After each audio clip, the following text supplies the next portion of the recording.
ദേ ഇന്നത്തെ 4 മണി പലഹാരം അവല് വിളയിച്ചതാണ് കേട്ടോ. നമുക്കിത് എങ്ങനെ ഉണ്ടാക്കണേ നോക്കാം.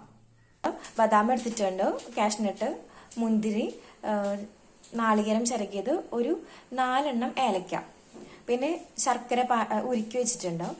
ആദ്യം തന്നെ അവല് നമ്മൾ ചെറു നെയ്യിലിട്ടിട്ട് ഒന്ന് ചൂടാക്കി എടുത്തിട്ടുണ്ട്. ഇനി നമുക്ക് കാഷ്നട്ടും ബദാമും മുന്തിരിയും ഒക്കെ നമുക്ക് നെയ്യിലിട്ടൊന്ന് വറുത്തെടുക്കാം. ഇത് നമ്മള് കാഷ്നട്ട് ബദാമും മുന്തിരിയും നമ്മൾ നെയ്യിലിട്ട് വറുത്തെടുക്കാണേ. നമ്മൾ ബദാം ഇട്ട് കൊടുത്തിട്ടുണ്ട്. ഇനി അടുത്തായിട്ട് നമ്മൾ ആഡ് ചെയ്യാൻ പോകുന്ന മുന്തിരിയാണ്.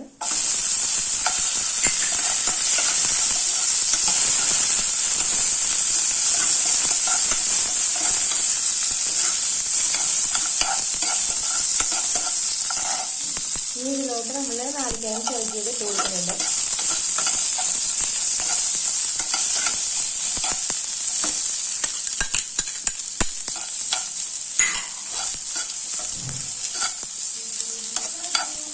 ഇതിലേക്ക് നമ്മൾ ശർക്കര ഉരുക്കിയത് ഒഴിച്ചു കൊടുക്കാതെ, നമ്മൾ ശർക്കര ഉരുക്കിയത് ഉരുക്കി വെച്ചിട്ട് നമ്മളത് അരിച്ചെടുക്കുകയാണ് നമ്മൾ എടുത്ത് വെച്ചിട്ടുണ്ടായിരുന്നത്. അതാണ് നമ്മൾ ഇതിലോട്ട് ഒഴിച്ചു കൊടുത്തത്.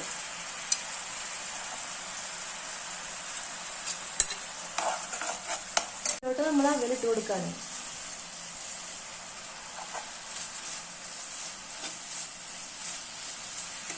അവൽ ആദ്യം നെയ്യിലിട്ട് വറുത്തെടുത്തിട്ട് നമുക്ക് വീഡിയോ എടുക്കാൻ പറ്റിയില്ല.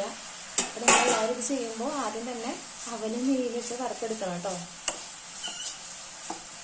പിന്നെ നമ്മൾ നന്നായിട്ട് മിക്സ് ചെയ്ത് കൊടുക്കാം കേട്ടോ.